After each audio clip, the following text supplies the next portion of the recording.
Well, folks, SmackDown after Mania was just absolutely phenomenal. Definitely my favorite post-show, post-WrestleMania, and it was just absolutely incredible. We had got a ton of things to talk about. Obviously, we got the main event of TLC for the Tag Team Championship, and we also got Orton and Cena facing off again. So, we started off the show with John Cena making his way to the ring with the black video package, just his name and no lights. And he addressed the crowd of what happened to him obviously on Monday when Randy Orton just RKO'd him into bed. But before he could even get on the mic, Randy Orton came on out. It was such a good segment. It went on for like 20 odd minutes as well, which is absolutely insane how these two can just keep you captivated and being like, this is it guys. This is going to be the rivalry of this year. With all of this, Orton actually took us back. He was like, I've known you for 25 years. You've made generations of kids happy. And you've made the most wishes granted at the Make-A-Wish Foundation. And hearing him say this to Cena, and again, obviously with Cena being the heel, you could just see in Cena's face how there was a glint in his eyes, like, almost like, thank you, mate, thank you. Orton then said something that I wasn't actually expecting. And he went, you need to have a few kids. It will make you a better human being. Then Cena took his turn on the mic. And obviously, first words he said is, you should be ashamed. Parent shaming me in front of the world. He then gave the reason why he hasn't got any kids, because he looked at the crowd, looked at the main camera, and he was like, I've been raising all of your kids. And then the funniest thing happened. His 6-year-old gave Cena the middle finger. And Cena brought that out, obviously. He's like, see, I've just had a 6-year-old give me the finger. But with this, which is kind of true, because we saw it with The Rock and other people like Dave Bautista as well, he brought up Hollywood. And Orton was like, you seem to be sucked into the mess of what Hollywood is. And without the WWE fans, there is no John Cena. Without the WWE fans, there is no Hollywood for John Cena. And he carried on going on about the wrestling business and how many people are there. And kind of like how Cody Rhodes did it as well. It's like, what's her name? What's his name? You don't know the people in the back. And Orton just went to him and said, you are nothing but a guest in my home. So a lot of people, I think, are going to be bringing up that you are literally a part-timer, a bit like how they were doing it for Roman Reigns. Between these two, it was just so much fun to see these two fighting off against each other. And we do have these two now facing each other for the Undisputed title at Backlash. I can see it that Randy Orton is going to lose, no matter what. Because there is no way they're going to give Cena the belt and literally take it off in the next month. I can't see that happening, especially in that is his last year, his retirement year. So going forward, I think we are going to see these two going off against each other quite a bit. It could go into SummerSlam as well when they first had their battle all those years ago. But obviously, Cena tried to sneak attack Orton, as we can see with this image here. He threw the belt at him, hit him down with a couple of times, then he stomped him. He then went to hit him with the belt, but obviously, Randy Orton RKO'd him out of nowhere. Great segment, great opening to the show, and personally, my favourite segment of an opening show for a long time. Our first match of the show was actually the debut of Axiom and Nathan Frazer against Angel and Verto of Legado del Fantasma. And to be honest with you, this match did not disappoint. We had some amazing high-flying tag team action from the two teams, and for the debut on the main roster, Axiom just pulled out all the stops, and it was just such a great moment to see him on there, because we have seen so much talent coming up from NXT or staying in NXT, and when they're not being called up, they're going to other companies, which rightfully so. If you think you're going to get a better deal somewhere else, you have to do it. But seeing that Axiom just came in and they dominated this match, and some of the best tag team action we've seen in a while, it was just perfect. But then we went into Tiffany Stratton, and she came out to the ring and obviously celebrating that her win at Mania against the great Charlotte Flair, she said. and how she overcame the one and only. The crowd absolutely hates Charlotte Flair, and this match just showed it, because every time Tiffany was just like, oh, Charlotte Flair, the boos were just rained down, and they were so deafening. She was there and she was like, you know, we had a great match, we did this, we did that. And then I was quite surprised, we actually had Jade Cargill come on out. I was actually taken back, because having Tiffany go against Jade, it seems to be a bit like, ooh, maybe we should have had Tiffany go against someone else at the moment, then go against Jade. Because obviously Jade and Naomi had one hell of a match at WrestleMania, and she just come out and shows, I've come to WWE to show people why, and I'm a champion. I want that belt. So Tiffany went, right, get a ref out here, we'll go now. And with her saying that, along with Jade Cargill going, my business with Naomi is over, you just know that Naomi was going to interfere in this match. And that is exactly what happened. Which sucks, because it was just, you could telegraph that it was coming a mile away, because of saying, well, my business with Naomi is done. It's like, here we go. But the match actually was very, very solid, and it was a very well done match. We got some great counters. We did get some awesome spots as well. Obviously, Tiffany went for the cartwheel elbow, but Jade, she just capitalized on it, and when she went back, she grabbed her in a waist lock, and it looked like she was going to do a belly-to-back suplex, but they were a little bit too close to the ring, and to the corner, sorry. And it was just like, right, okay, interesting. We had a fantastic superplex from Jade on Tiffany, but then that's when it all went south. Naomi came on in, and she just started beating up Jade, and obviously the match was over, and it was ruled a DQ win for Jade, because obviously she's only got attacked by Naomi. Having their match at WrestleMania, but they're still going on, it's a bit like, right, okay, because Mania was normally the part where, right, all rivalries come to an end. That's what it used to be. But obviously now they're still doing this. Afterwards, when Naomi, she destroyed Jade, Tiffany got in the ring and they just stared each other. Tiffany stared down Naomi, and we had the return of Nia Jax. And this was possibly one of the funniest things I've seen in a while. When she took down Tiffany, she looked at the crowd, because the crowd were booing, and Nia just gave off a couple of DX crotch chops, which was absolutely fucking hilarious. But then Nia destroyed her with her ass bomb, and that was it. She just got up and walked off.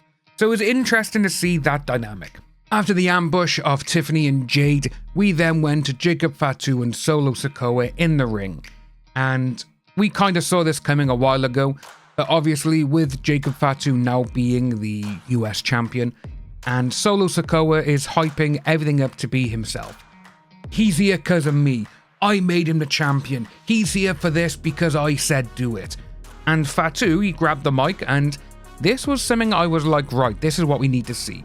And Jacob just looked at him and goes, I'm the champion, I'm doing this, I'm doing this. And Solo needs to get in line where he belongs. So that was actually really, really cool to see. And LA Knight came out, obviously, because he lost the championship to Fatu at a great match at Mania. And he's like, I want a rematch, I want my belt back. But then we had Drew McIntyre come on out, and he was like, after I beat Priest at Mania, one of the most violently WrestleMania matches of all time, I was going to challenge John Cena for the belt, but Randy Orton jumped the queue. So, I won the championship belt. I want to fight the meanest title holder in the yard. I want to fight the big dog. And he was like, right, Fatu, I want you. But with this, obviously, Drew McIntyre and LA Knight, they were just going back and forth against each other. And one line I did like, McIntyre goes, your last title reign was pathetic. And then obviously Knight came out and goes, I would say something about your last title reign, but I can't remember when it was. But obviously we actually had Aldis come out. He's like, no, he goes, if you two want to have a match, come in the back, lace up your boots, get your tights on, and we'll have a match later on tonight for the #1 contender to go against Jacob Fatu for the US Championship. I am all for that, hands down. After this, we went into Zelina Vega taking on the women's US champion Chelsea Green for the belt. Now, I absolutely love watching these two go against each other because their chemistry in the ring and outside is just phenomenal. We have gotten so many great moments just from these two alone. But I will say, Chelsea Green on SmackDown, is by far the best female talent they got on the show. She is just incredible. And the way she has done everything, again, with the Secret Service, you know, with Fire and with Piper and everything else, she has just brought so much flair to the role. It's great to see. It was sad that she won on WrestleMania weekend anyway, because I really do think she would have put on a phenomenal match because, well, like I said, she's a phenomenal talent. But the match started fast. We got a few near falls until Vega was kicked out of the ring by, obviously, Chelsea Green, which then ended with, obviously, Fire and with Piper just taking out Vega, which was kind of annoying because, as you can see, Piper literally just did her drop, Fire just kicked her and everything else. But when we got back in the ring and Vega actually took control, they tried interfering again and the ref was like, you, get to the back, you're out of here. And it was almost instantaneous. Vega hit the code red and she got the win. And now Vega is our new champion, which is absolutely amazing. I'm trying to find a photo for us. And it was just great to see because everything went on about it and she hit the code red and we are now seeing the Zelina Vega US Championship run. Let's hope she keeps the belt for a long time because she does deserve it. Next up on the card, we had The Miz in the ring crying about that he wasn't involved in WrestleMania this year. And he went on saying that it's the first time since 2007 that he wasn't even mentioned on the pay-per-view or PLE or whatever you want to call him these days. And he brought up, I beat John Cena for the wrestling. And he brought up, I beat John Cena for the WWE Championship, which he did, and he even got a concussion from it because he didn't remember the match, which was a scary looking bump. And he goes, that's something that Cody Rhodes couldn't do. He brought up Rey Mysterio. He comes hobbling into WrestleMania weekend, and instead of coming to someone like me, who's been in this industry for nearly 20 years, he goes to a guy who's only been here for 2 weeks, obviously Rey Fenix. And as he continued, obviously, the lights just went black, and ladies and gents, we had the return of Aleister Black. And it's nice to see that Black is back in the WWE, but he had a great run in AEW, but I do think he actually belongs in WWE where they can utilize him a little bit more. Obviously, his usual self comes to the ring, sits down in the middle, waits a minute, stands up, and this is when The Miz was just like, who the hell do you think you are? But within an instant, Black done a spinning kick, knocking out Miz, and that was it. He just sat back in the ring and it went black, which was great. Like I said, great segment. Happy to see that Black is back, and hopefully they utilize him a little bit better than when Vince McMahon was around. We then went into our number 1 contenders match for the US Championship. LA Knight against Drew McIntyre, and the match was awesome. Again, these two are some of the best workers and they always give 120% when they get in the ring. They always want to make sure that their match is the best on the card. Doesn't matter if it's a house show, TV show, or even if it's a pay-per-view. They will try and pull out all the stops to make it look the best, which is always the best way forward. If you're not in the main event, you want to show people that you belong there and you can do a main event style match, 2nd, 3rd, 4th on the card. And that's exactly what they did here.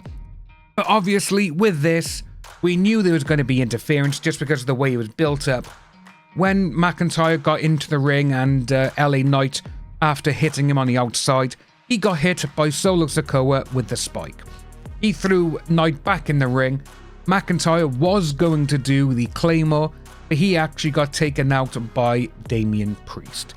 Yes, Damian Priest is back, and straight away it was like, well, this is what we're doing, folks. We're going to take it out. Obviously, McIntyre got the win, so McIntyre is now the number 1 contender.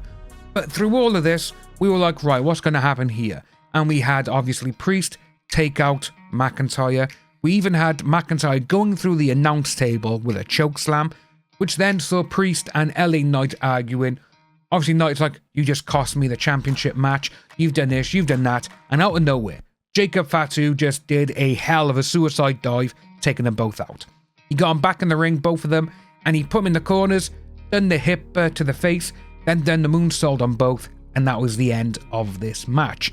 Again, great match, and with these two, I really hope that we can see some type of fatal 4-way between, well, it's not actually going to be, well, no, it would be actually, yeah. Damian Priest, McIntyre, Knight, and Fatu. More than likely, we may see a tag match, who knows. But overall, though, it was a good match.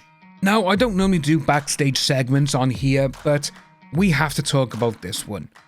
John Cena walking through the arena, and he bumped into the greatest WWE superstar of all time, R-Truth.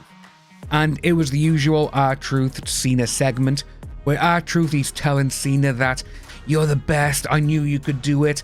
And this is the one thing that threw a curveball. He goes, "If you ever need anything, if you ever need any help, just call and I'll be there." Which got me thinking, I was like, oh my god, please do not turn R-Truth heel to go alongside John Cena. Could you imagine if R-Truth came out to help Cena at Backlash? Imagine if that happened. It'd be absolutely hysterical, because what we could actually get heel Cena with R-Truth, who is now a heel, but he doesn't know he's a heel.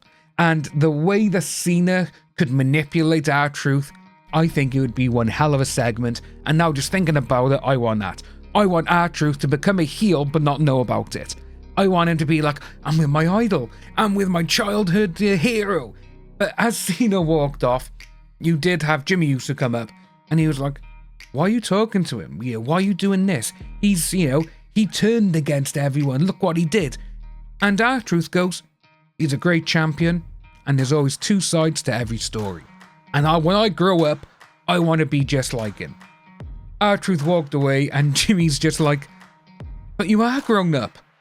And he was like, do I laugh or do I what do I do? It was a great little segment, and now I've said it, I want R-Truth to become a heel with Cena, but not know that he's a heel. I think that would just be the greatest thing ever. Now, the main event. This main event of SmackDown, it should have been on either night of WrestleMania 41. The triple threat TLC match between Motor City Machine Guns, DIY, and the Street Profits. To me, I've watched this match twice now, and it's still just spectacular. This is 100% top 4 TLC matches of all time. Number 1 to me is still WrestleMania 17. Then it goes SummerSlam, and then it actually goes to TLC 4, which was Bubba and Spike against Kane and the Hurricane, against RVD and Jeff Hardy, and against Christian and Chris Jericho on Raw Roulette. This one is just there with it. It is such a spectacular match. And to be honest with you, I am so disappointed that they didn't put this on WrestleMania. This would have stolen the show either night. And this is the reason why you could tell that they went all out with this, because they were like, right, if you're not putting this on Mania, we're going to show everyone that we had the best match, not at Mania. That's exactly what they did.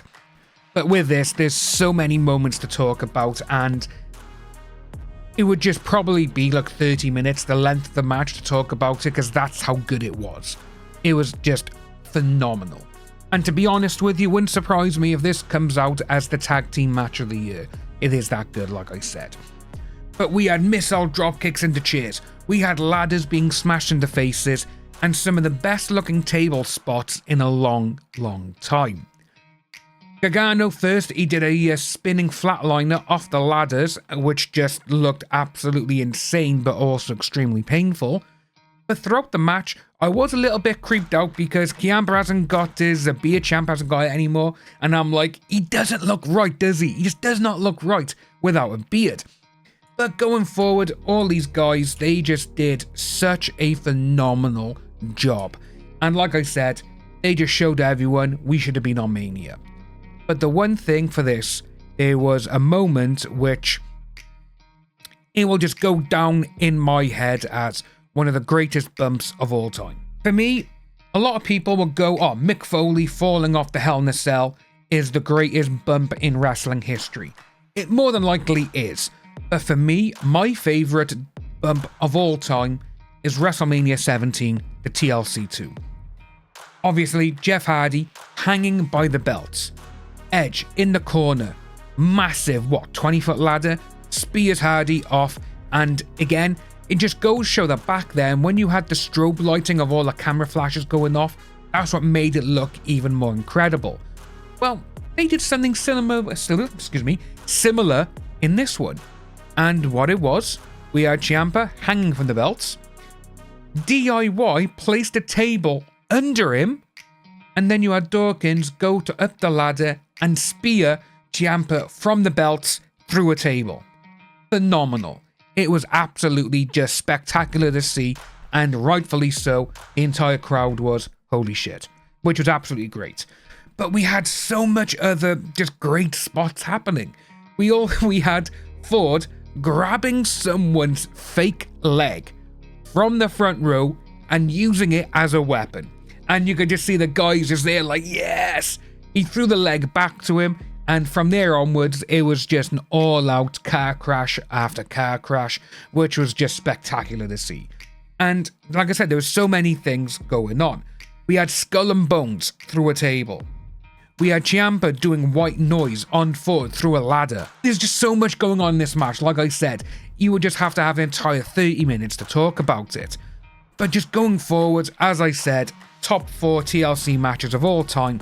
And with this, you had Ford climb the inside of a ladder, taking out Gargano and taking out Motor City, and he retrieved the belts. We haven't ranked matches on here for a long time now, but this match, 5 out of 5. Top tier, best tag match this year by far. Overall, for me, SmackDown this week, pure 10 out of 10. Every single segment was just spectacular, amazing, phenomenal. Just going forward with all these huge words that I'm throwing out, because I'm just trying to think of things just to show how good this show was. And a lot of people were like, with Raw, oh, Raw was insane, Raw was amazing. And it seemed to be that I was the only one who thought that show was a little bit boring. For me, for a post-Mania show, SmackDown takes it above everything.